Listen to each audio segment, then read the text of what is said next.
Hello, I'm Faith, and welcome to Faith's Take, where I talk about anything and everything that I find interesting. And I'm about to go see Cats at Alamo Draft House by myself because I have heard everything. I have heard all the reviews, all the spoilers, all the insanity. I have seen a couple of clips that got put online. I had followed this since the trailers because I didn't know much about the musical, and I thought a movie about that sounds ridiculous, and according to everyone, it was. And I didn't get a chance to see it in theaters. If you know me and this channel at all, you know my affinity for Mystery Science Theater and Riff Tracks and the terrible movies on there, or even the good-hearted movies that just didn't do so well.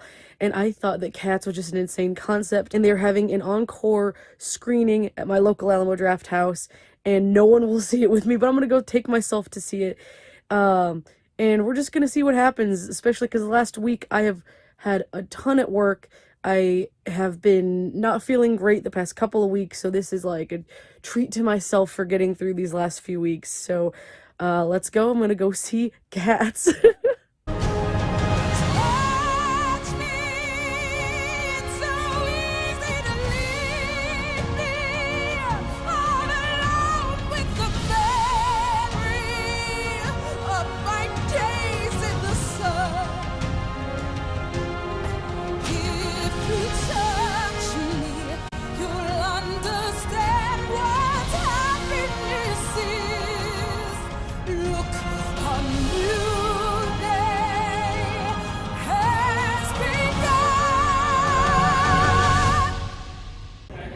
Hey guys, we just got out of the screening of Cats, and this was our wonderful host for the evening. Can you introduce yourself? My name is John Anthony, and my YouTube name is Rad Science Jams with a Z.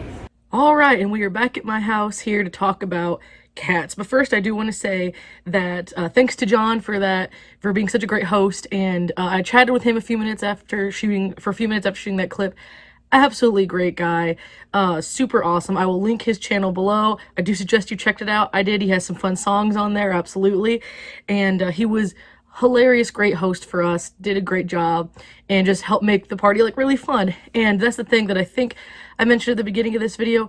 I'm not sure it's actually a few days later that I'm shooting this because I needed to ruminate on the film, as well as my work schedule was a little wonky this week, so I'm finally able to shoot my actual review now.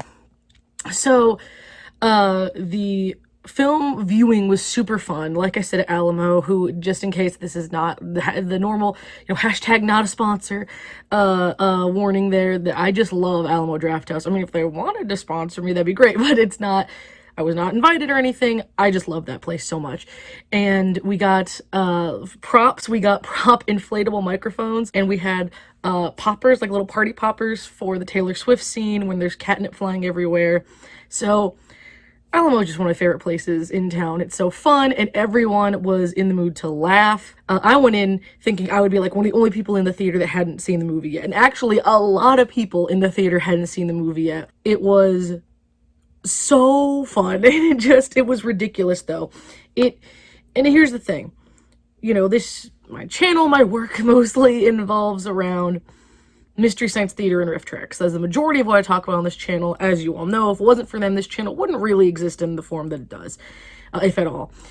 And so I, through them, have grown such an appreciation for baffling movies. I'm not just saying bad movies, I'm just saying confusing movies, or movies you can enjoy for how ridiculous they are. And Cats is one of those. It is just a fascinating piece to me because I would hear all these things about it, and I was just like, how did this get put together? Because a lot of movies from Mystery Science and Riff Tracks are movies that were made by nobodies, people that just decided to make a movie, and you could at least commend them for that. Like, Manos was made by a fertilizer salesman.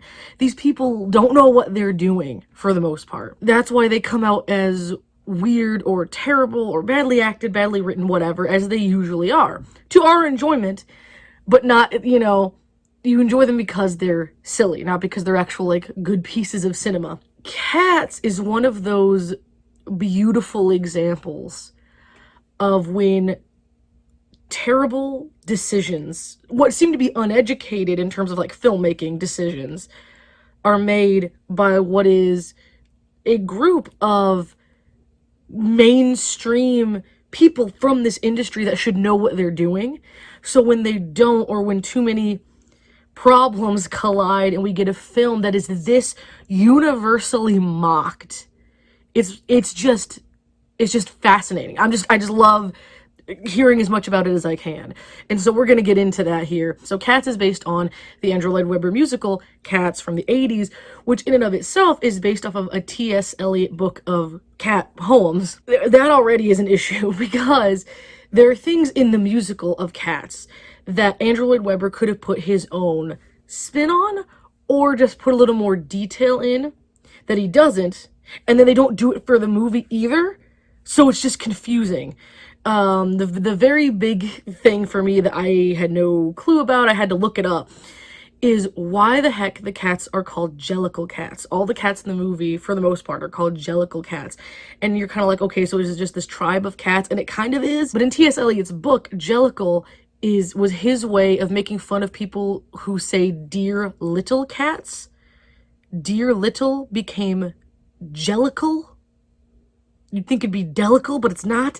So issues like that then are not explained in the play, and even then you could be like, okay, it's just a weird musical play, it is what it is. But okay, but when you make that into a mainstream movie, you might want to explain what that means, or give it its own new meaning for the film. Things like that things that might translate to musical, maybe not, and then that definitely don't translate when you make that musical into a movie. We have a lot of problems like that. There's so little of a story on stage. Well, might not necessarily be my cup of tea to just see something that has no story on a stage. I can see where Cats has its place in theater because it's all about, big musical numbers and lots of dancing and a lot of like visual stuff. And on a stage where it's right in front of you and it's tangible to the audience, I could see that working better. When it's on the screen, though, and you have to keep an audience's attention, absolutely great musical numbers and dances, I think, can keep an audience's attention in a theater, but there has to be soul to it. There has to be something interesting. There have to be likable characters. I'm going to be calling most of the cats in the film by their actor or actresses' names for the most part, because I know that when I was watching reviews, if people will use any of the real names, I was like, I don't know who that is. The plot, I guess I said how bare bones it was. The plot is that all these cats get together, and the head cat, Old Deuteronomy, who in this case is Judi Dench, chooses a cat to basically be born into a new life and go to like their version of heaven, I guess, and then be reborn. And all it is the cats basically singing their song, which are almost all basically like introducing myself, the musical number, but it's the whole thing. And that is the crux of this plot. And that there's a cat that has been ousted by the group of Jellicle cats, who is, spoiler alert, then brought back in because she sings the best song. That's it. That is literally the entire plot of Cats. You could have done something with it. No, it would have, no matter what you did, if you changed a lot, it would have had to be changing a lot. It would have had to be a big departure. I don't know what else you could do. Like, they give us the cat of Victoria, who's the white cat, played by Francesca, what is her last name? Francesca Hayward, as Victoria the white cat in this movie. And she is kind of the audience's eyes because she's like the newest cat that's like dumped into an alleyway and meets the Jellicle cat. That was already a good idea to give us a character, because when I was looking up Cats, just the theater musical, I don't think she exists. So giving us an Into the World character is good, but they don't explain the world any better in the movie than in the stage musical. Because I believe, again, those first songs where they're explaining, or they're like, are you a cat? Are you this kind of cat or that kind of cat? Is in the musical already. So then Victoria doesn't serve that much of a purpose. They do make her the cat that makes them start to listen to Jennifer Hudson cat, who's the one that's like been shunned. And I was like, okay, I appreciated that, I guess, that they did make some use of this new character. So it wasn't just like, it was for the audience benefit, but they made it for the little bit of story's benefit, which is smart. So it shows that there was a little tiny bit of good writing in there. Basically, I'm just going to describe the characters to you in the songs and what I thought of them, because that's basically the entire movie. So Victoria gets dumped into the streets of London, and she meets all these cats, and they're like, "What kind of cat are you?" And they sing about being angelical cats. And we start meeting, there is a cat who is kind of her first real eyes into this world. Like, they're all singing with her. One of them obviously likes her, but there's this gray cat who I did not know the name of until the credits rolled. And in less than 10 minutes in, I'm like, "Oh, what was his name?" And I'm watching and I'm watching and I'm watching, and they never say it. I don't think they said it once. That cat's name is Monkeystrap. I think that's how you say it. I had to look it up on Wikipedia, which is what I'm going for some of these, just to be sure I remember them.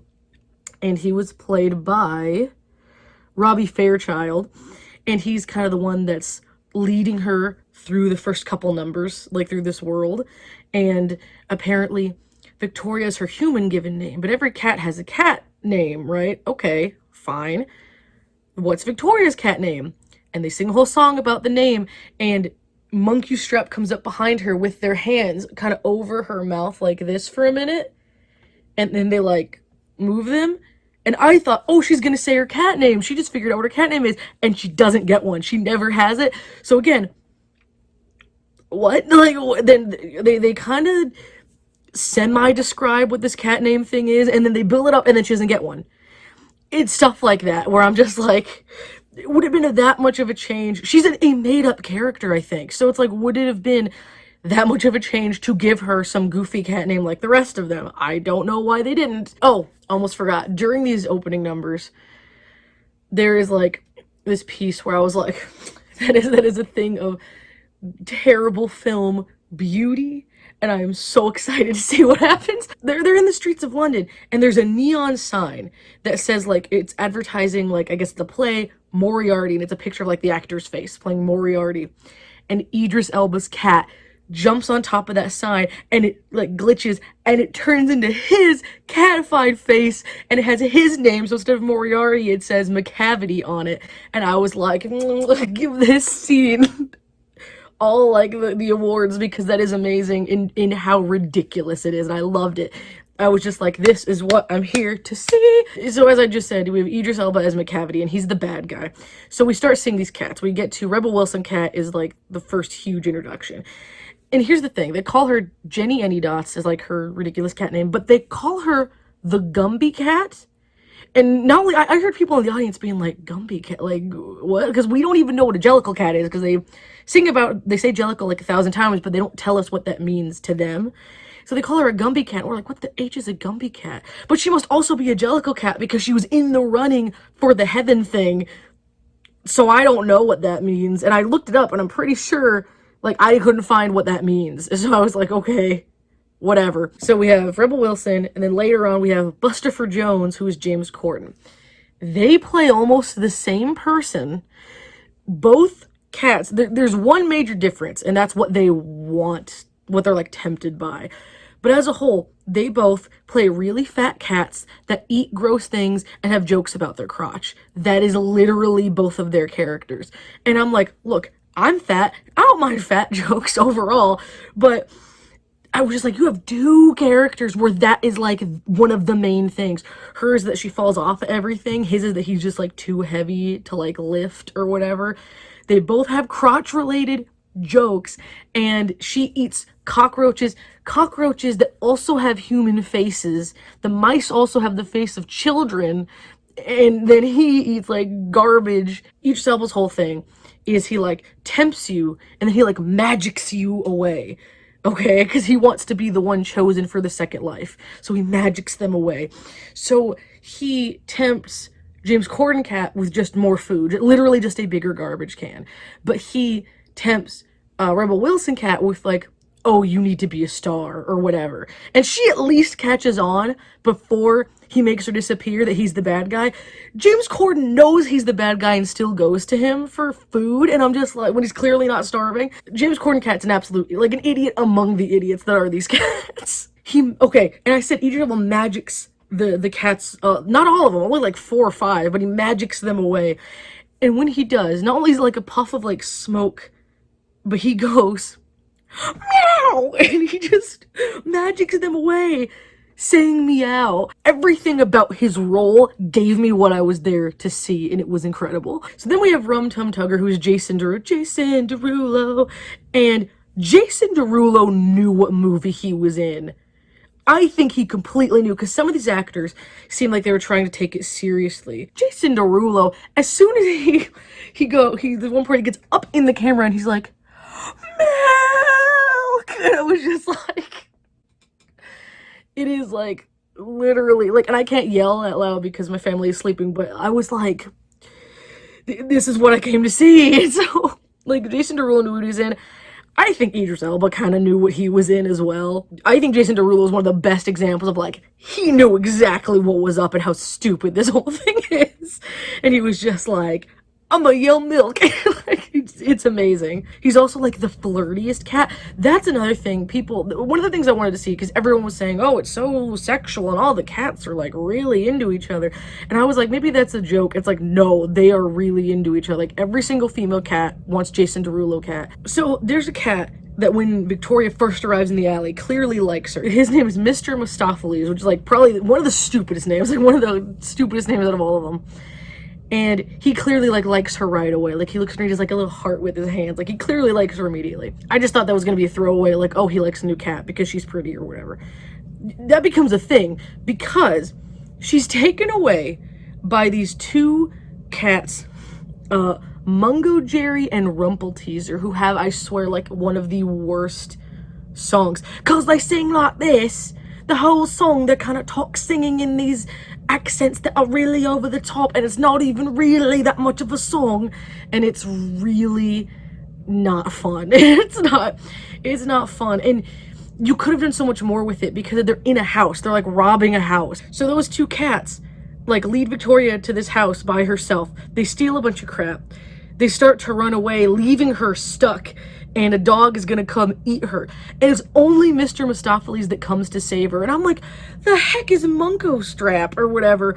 I was like, he's the one that was like teaching her about being a Jellicle cat earlier. Why is it only Mr. Mistoffelees here to save her? And he does save her. And I was like, Mr. Mistoffelees is the effing hero of this movie. What the heck? And so she gets back, and then Mungo Strap's like, where have you been? And I'm just like, where have you been? Getting saved because you weren't there to help her either. And so I was already like, in my house, we stand Mr. Mistoffelees. So finally, like, we get to the point where they're gonna have the Jellicle Ball, where they all sing and dance, and Judi Dench will pick which one of them gets to die and be reborn. And so, like, they all have this, like, big dance scene where they dance in all these different ways, and then they notice that Jennifer Hudson cat is there, who they earlier had also told Victoria, like, oh, you stay away from her, she's shunned because she was in with Idris Elba cat. Victoria goes to sing to Jennifer Hudson cat. Or Jennifer Hudson cat sings a piece of memory. Victoria sings a song called Beautiful Ghost. And I was like, well, this is a nice song. I know people talk about Memory all the time, and it is the best song in the whole thing, absolutely. It's one of the only songs where I'm like, okay, like I could listen to that outside of this movie and enjoy it. But Beautiful Ghost, I was like, this is a nice song though. Why does no one talk about this song? I'll tell you why no one talks about that song. That song isn't from the musical. That's the one that Taylor Swift wrote. So it's like Andrew Lloyd Webber, out of like these 20 songs that he wrote, there was only one. A couple of them are catchy-ish, but they're not great. The only one that like is good and is known for being good is Memory, but the other good song wasn't even his. So I was like, okay. When I realized that during the credits, Taylor Swift was singing it during the credits, and I was like, what? And I looked it up, and it wasn't even Andrew's song. So they go in, they have more songs, they have a tap dancing cat in suspenders with a mustache named Skimbleshanks, who like works on the railroad. So that's a thing that happens. Sir Ian McKellen, Gandalf, Magneto, he has played a major part in something that you love, I'm sure. And he plays like this scruffy, old, hobo-looking theater cat whose name is Asparagus, but it goes by Gus for short. there's like he's in a closet in like the theater where they're having the ball, and there's a shelf, and there's a little like bowl on the shelf, and he's like licking milk out of this bowl. I'm like, this is Sir Ian McKellen, and I'm just like, I'm not saying you don't do ridiculous things for roles, but Cats ain't the movie to do it in, fam. Like, Cats is not the, like, again, if this was a good version of this musical, okay, do something ridiculous for it, absolutely, but it's not, and so it makes it worse when you do something weird. But he's all depressed, like, I'm not gonna be the Jellicle choice, I'm not going to get to go to heaven, and I'm like, dude, you look like you're about to kick the bucket already, so, but Mr. Mistoffelees is, I forgot to mention this, he's a magic cat, kind of like McCavity is, but he's a good person instead of evil, like, that's like the only difference, I guess. And he makes there be a little bit of magic to like Gus's performance, so Judi Dench cat likes it more or whatever. And I'm just like, see, Mr. Mistoffelees is like the only cat other than Victoria that's like a person not just out for himself, because everyone else is just like, my song's about me going to heaven, my song's about me and why I should go to this heaven. And Mr. Mistoffelees is like, yo, I'll help you out, like I'll save these people at my detriment. Taylor Swift cat comes in with the catnip flying everywhere. Taylor Swift also knows what movie she's in with Jason Derulo. She what I had no clue till I saw seeing it was she is kind of like Idris Elba's like wingman of sorts, where she like kind of knocks everybody out with this catnip, so he's the last cat standing to be the choice. And I was just like, ooh, I didn't know Taylor Swift cat was gonna be evil. That was pretty cool. And her song is also one of the better ones because she's like so into it, and it's one of the most visually interesting with like the catnip glitter everywhere. Taylor Swift is giving a good performance, and so like that was also good. You know, Judi Dench cat is like, I'll never give you what you want, and so Idris Elba cat's like, okay, he just takes her, and he takes all the cats that he's kidnapped to a boat. And at that point, I think he has James Corden, Rebel Wilson, Ian McKellen, Skimbleshanks, who plays him? Stephen McRae, who plays Skimbleshanks, and then Judi Dench. I guess he thought they were his only competition, and the rest he just put to sleep. Idris Elba cat, why didn't you just put every single cat to sleep, including the ones you kidnapped, instead of Judi Dench? Or you might have started this plan a couple weeks ago and magicked all the cats to this boat in the middle of the Thames. I'm just saying, I don't know why you did all of it in just one night and then only kidnapped like 4 other cats and then expected her to just give you the title. Like, I don't get it. I don't know if that's in the musical or not, but I was just kind of like, for having magic, Idris Elba cat is pretty stupid. Like, he could have done a lot more. The cats all wake up in the theater, and Judi Dench cat has been kidnapped, and they're like, oh, our leader, oh my gosh. And so Victoria's like, you, to Mr. Mistoffelees, she's like, you can do magic, so why don't you magic her back the way he magicked her away? And then his song, we get Mr. Mistoffelees' song. And in this house, we stand Mr. Mistoffelees because he does it and he gets her back, and they save her. And I'm just like, why isn't Mr. Mistoffelees the lead in this movie? Because, like, Victoria, like I said, is like her eyes into it, and then in a few moments she helps them with Jennifer Hudson cat. But when it comes to like actions that like either impact the plot or impact characters in the most meaningful way, Mistoffelees does it like 3 times as much as Victoria does in this movie. So honestly, it should have been his movie if we're gonna pick like a lead. So they bring back Judi Dench cat, everyone's like, yay, now she can pick the cat. But Victoria's like, no, you need to hear Jennifer Hudson because she is the best singer in this movie by like a landslide, so we need to get her on that album. And so she comes in and she sings Memory, one of the most famous songs in musical theater history. And I think there's a reason. It's has pretty epic instrumentals, pretty moving instrumentals, and pretty moving lyrics, which I understand. Though again, I will say Taylor Swift kind of, the Beautiful Ghost mirrors that song, kind of like reflects it in a way, and I think she did a good job with what she did. So, but it is the best song in the movie and in the musical as a whole, from what I gather. So Judi Dench is like, oh yes, you are the choice, and so they put her in, they have a chandelier, okay? They put her in the chandelier. And that chandelier is tied to a hot air balloon that they send up. And there's a big hole in the building because I guess it's run down, and it goes up into the sky, and all the cats go, and you've seen that shot in the trailer where they're all like in front of that big like lion statue and they bow. That's what that scene is from. They all stand in front of that statue and sing as they like watch her float away. Then Judi Dench cat sings literally to us. She looks at the camera while Mr. Mistoffelees and Victoria and Munko Strap all look at her. Like, if she is like this, they're all like this around her, but she's looking at you, and it was unsettling because it's for a while, and it is not a good song. Like, it is terribly written. I mean, I'm sorry, Andrew Lloyd Webber. I don't know a ton of his work. What I do know, I'm like, this does not help, because outside of Memory again has good lyrics, but then this song, like, a lot of his lyrics are a little simplistic and a little bit childish. And I'm not saying you can't have, lyrics a child could understand and not have good songs. There are amazing songs that could be considered childish out there, absolutely. But she literally says, "And your mind I will now jog, for you see a cat is not a dog." And every cat echoes her. A cat is not a dog. This deserves to run for 40 years on the Great White Way. and this film clearly wanted to kind of be the Les Mis of its time. It's directed by Tom Hooper, who directed the 2013, I think it was, Les Mis. And I get it. Like, you want another Les Mis. And I don't fault you that at all. I think that's a good idea to put more musical theater in theaters. My family loves musicals. I'm not just talking theater, but I'm talking film as well, like Wizard of Oz, or like stuff that was turned into movies, Sound of Music, Seven Brides for Seven Brothers, even jukebox musicals like Singing in the Rain. If you didn't know, I didn't know till I was a bit older. That's a jukebox musical.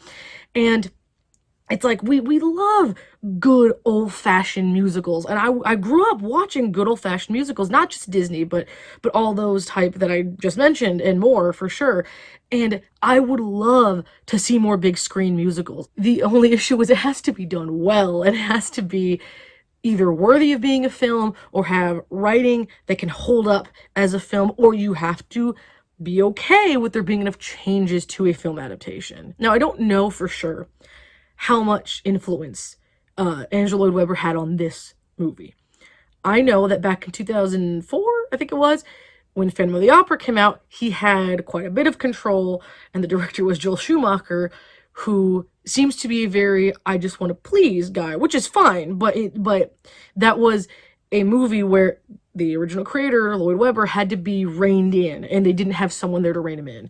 And that's just from what I hear from the Lindsay Ellis video about Phantom of the Opera. So Andrew was already kind of historically not great at letting people adapt his work and letting people change anything, or at least change certain aspects to it. So it needed help. It needed a lot of help. It needed someone who, like, it really just needed an amazing screenwriter. But the thing that throws everything off visually is the characters. They are ugly as sin. Like, I don't understand who thought this was a good, like, you thought the original designs for Sonic the movie were ugly. It's like they have human faces, but their heads are like swollen because they're cat-shaped heads with their ears up like that.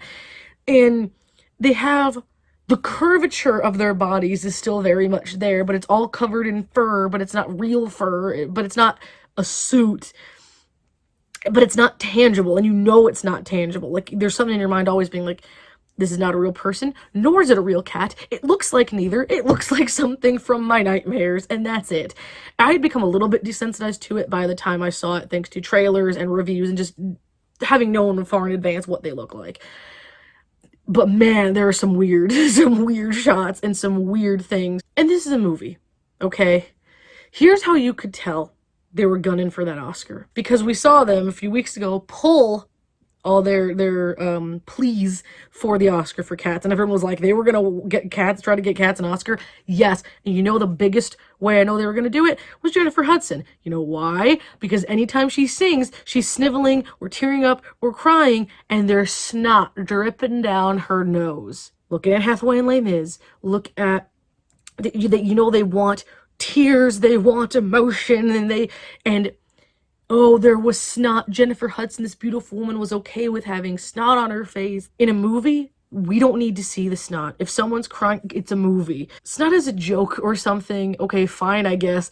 But like in a movie, that's distracting. Every time she was doing that on screen and she had the snot, people either laughed or said something like you, because this, like I said, this was like a fun party screening. People would be like, "Wipe your nose!" Like it's really distracting because as the audience, that's what you're gonna be drawn to. You're not paying attention to this, beautiful voice and this performance of memory if all you can see is snot dripping down her face. And I think that was part of the Oscar thing. I just feel like that snot was supposed to help equal Oscar for Jennifer Hudson for this movie. So many decisions that were wrong decisions, even if you're like, we are just going to take the musical Cats and all its flaws and all the things that aren't going to work on a big screen and put it on the big screen, and they still made weird decisions. Why the cockroaches and mice with human faces? Why can Rebel Wilson Cat, and this becomes a plot point later on, which I did not know, unzip her fur to have an outfit on underneath that has another fur underneath it? If this was a cartoon, okay, but it's not just like a cartoon. It's supposed to be semi-live action, whatever you want to call this.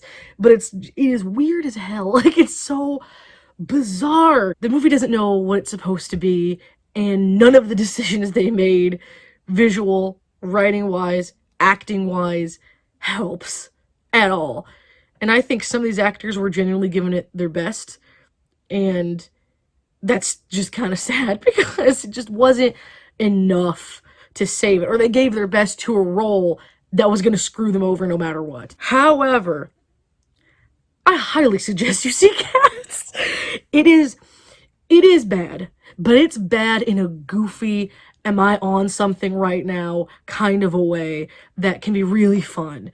Like, like I said, I think most of us are fans of riffing here, and it's that kind of a movie because you happen to get all of these actors, this director, these people into this just weird, trippy movie that I do think kind of has to be seen, because you gotta think of like the budget that went into this, all the crazy details that went into this, and I do think it's worth seeing. Am I saying you have to pay for it? No. In fact, most places probably aren't even showing it anymore, but if you get the chance, whether on streaming, renting it, whatever, I do suggest watching it at least once in your life and seeing this and just questioning how it got made. I'm just saying, like, get together with friends and just have a good time. Honestly, I would say do not impair yourself. People that are like, oh, make it a drinking game. I say don't. I think you need to see this thing completely sober, no drugs or alcohol, because I know some people make parties out of that, and that's fine, but I don't do it for this one. I think you need to watch this one straight through, just so you can be sure that what you're seeing is real, because it is. I know personally, I've seen worse, but I don't think I've seen something this bad that is to this level of mainstream and big budget before. Personally, I don't know if I have. And that's part of what made this experience so amazing. Between having this just hilarious and amazing group of people enjoying the heck out of this ridiculous film, and just having us share this like kinship of like watching this train wreck all together. And I would be lying if I didn't say I enjoyed the heck out of myself. And honestly, in a couple weeks, they're doing the 2004 Phantom of the Opera, which I have not seen, and I might ask for the night off of work to see that too, because it's another party.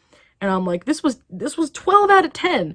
12 out of 10 Alamo parties, so I might have to go back to see that one as well, because it's another Andrew Lloyd Webber musical that I have not seen. So I think that would be fun, and I might do a video about that too if I do. So we'll see. If you like this, let me know. And let me know if you liked the little bit of vlog style at the beginning, because I had fun shooting it. I know it's not a lot because that was my first time ever doing it. First time really testing out the new phone at all for this. I know that when I shot me and John at the end, I'm like half out of the frame because I'm not good at it yet, but I'm working on it. So I hope you guys like this video. Hope you like this review. Please, just go enjoy Cats as it is, and just like laugh and have fun and eat snacks and enjoy yourself. So and subscribe to John, link down below, another local Kansas City creator who I totally would love if you guys would go support as well. So thanks again, and I'll see you guys later.